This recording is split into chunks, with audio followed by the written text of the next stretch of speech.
Diba? Itsura pa lang guys, sobrang smooth na niya.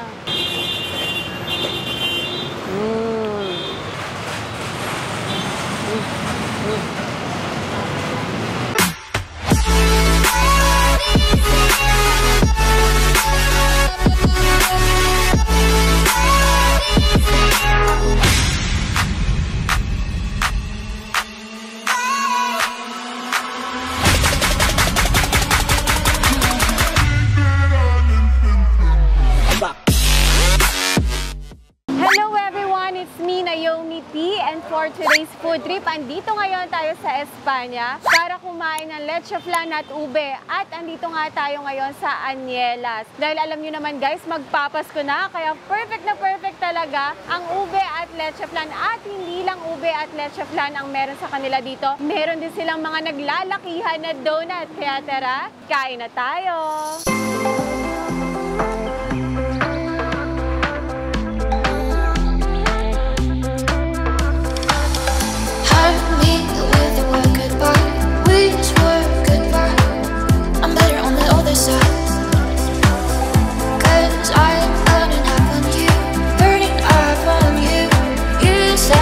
That's you.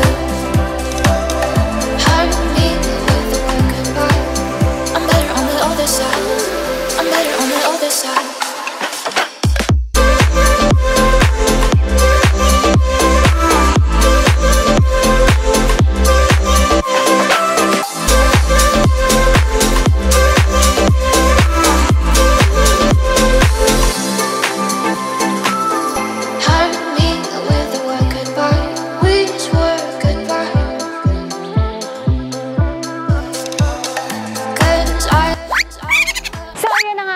Nandito ngayon tayo sa third floor nila. Third floor ba to, Kuya Mac?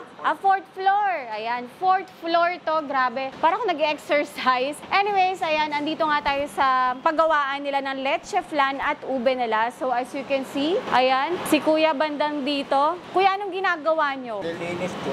Nililinis ang alin? Leche flan po, dumi po. Yung mga nasunog na asukal. So, dapat makinis talaga ang leche flan nyo. So, nakita nyo naman guys kung paano linisin ni Kuya yung leche flan para maging makinis. Burning up on you. You said that you. Hard to meet with the word goodbye. I'm better on the other side. I'm better on the other side.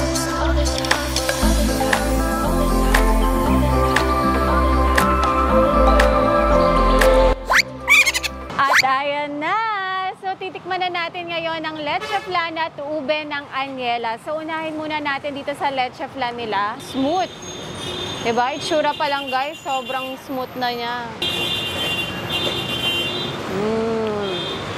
Sobrang creamy. Tapos, sakto lang din yung tamis niya for me, Ang sarap. Ang smooth at saka ang creamy ng leche flan talaga ng Anielas. Na-try ko na to before and nasarapan talaga ako. Sarap papakin. Parang feeling ko nga, habang kinakain mo, pasarap siya ng pasarap. So, mauubos mo na talaga ng isang tub pa lang. Baka isang upuan lang, ubos mo na to sa'yo kung leche flan lover ka. Sarap. Tingnan nyo naman kung gaano ka-creamy, Tsaka yung arnibal nila, sakto lang din. Hindi siya super tamis na leche flan. Next naman, guys, yung kanilang ube. Na-try ko na yung nila, yung ube leche flan, pero yung ube mismo, ngayon ko pa lang siya matatry. Ube halaya. Meron pa ako nakikita mga buo-buo na bits ng ube. So, dun pa lang, malalaman mo na talaga na purong-puro yung ube nila dito. Ubeng-ube. Hindi na sila naglalagay ng butter dito. Talagang ube halaya lang talaga. Mostly kasi may mga natitikman ako na may butter pa sa gilid pero sa kanila wala. Ube talaga. Ang sarap din papakin nito guys. Perfect sa halo-halo. Perfect din pampapak. Sarap.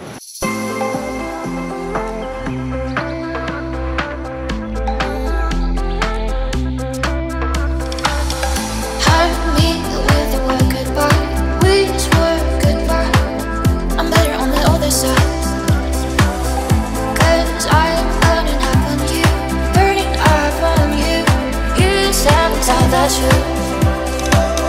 Hard to meet with the word goodbye. I'm better on the other side. I'm better on the other side.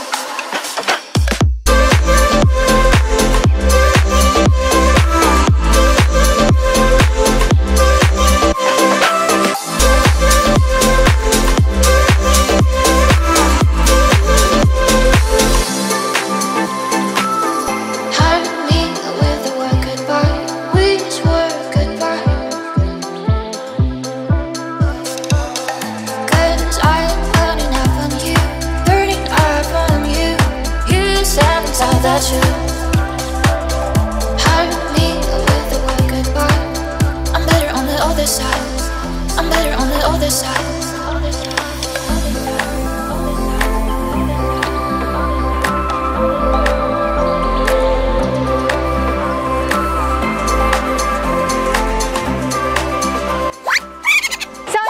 Nandito naman tayo ngayon sa loob dito nila ginagawa yung kanilang mga brownies, yung ube cake, ayan yung kanilang hopia, ayan dito nila ginagawa sa side na to.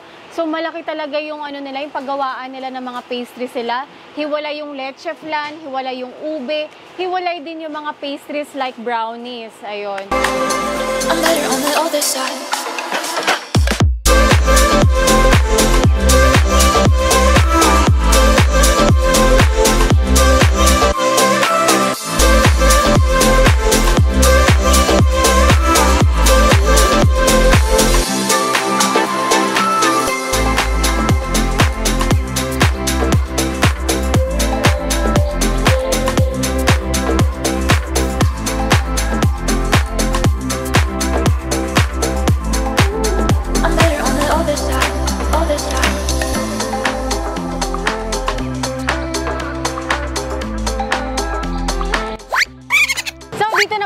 Bandang side kasi dun yung leche flan ube. So dito naman yung mga donut ng Aniela. So ngayon tikman natin tong buko pandan flavor na donut nila. Ang laki para siyang munchkin pero ang laki. So first time ko lang matatry yung kanilang buko pandan na flavor.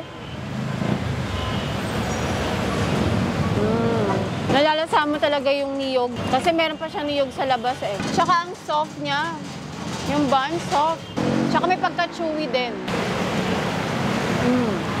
Tsaka andun talaga yung lasa ng buko pandan na flavor. Must try din. Ito naman yung napakalaking donut nila na Al Capone flavor. Grabe, ang laki. Mas malaki pa sa, Grabe to. Oo. Parang dito pa lang guys, busog ka na. Ang laki tong isubo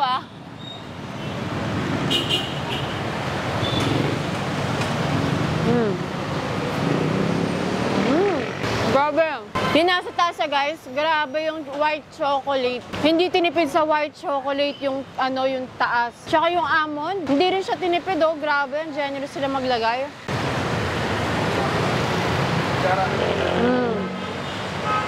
Sarap. Ito naman guys, yung kanilang strawberry flavor. Hindi ko pa ata din na-try to kasi last time nandito ako, natikman ko yung nila, yung parang butternut, tapos yung chocolate, tapos yung favorite ko sa kanila na milky cheese donut. Ngayon, strawberry pink naman. Lasang-lasa mo yung strawberry flavor talaga dito. And of course, may niyog din siya. Kung mahilig ka sa strawberry, must try to. And perfect din for Christmas kasi yung color niya pink. Tapos yung green din na buko pandan. Ganda. Ito naman yung kanilang guys na cheesy donut. O, di ba napakalaki din. May laman to sa loob. O, may laman daw sa loob to. Sabi ni Kuya Mac. Tignan nga natin. Ayun, meron ngang feeling. Ayan guys, so may feeling siya na cheese.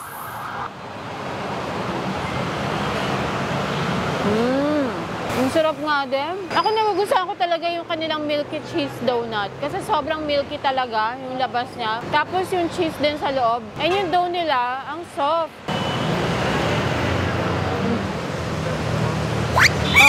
So ayan guys, again, kung mahilig kayo sa donut, kung gusto nyo rin matry itong mga nagdalakihan na donut, at kung naghahanap kayo na may masarap na leche flan at ube, ngayong darating na Pasko, perfect na perfect talaga ang ube at leche flan. So again, andito tayo ngayon sa Espanya. Dito lang yan sa Anielas. Kuya Mac, may delivery ba kayo? Ay, isama na natin si Kuya Mac. May delivery ba kayo?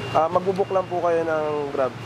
Pwede kayo mag-pre-order. Then, you can book through Lalamove, Grab, or any deliveries. Ayun, pick up. Pick up. Ganon, pick up. So, pwede kayo magpa-pick up. Ayun, message lang kayo, Message no? po sa Facebook page namin. Message po kayo, direct PM po sa page namin, Anielas Leche Flan.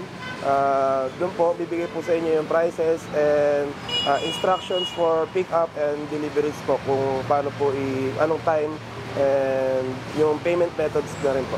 Yun. So, check nyo lang guys sa Facebook page sila na Anielas. So, yun lang guys. Thanks guys again for watching. At kung hindi ka pa nakakapag-subscribe, please subscribe to my channel. At para updated ka sa mga videos ay upload ko, tap the bell icon. So, I'll see you guys again. Bye!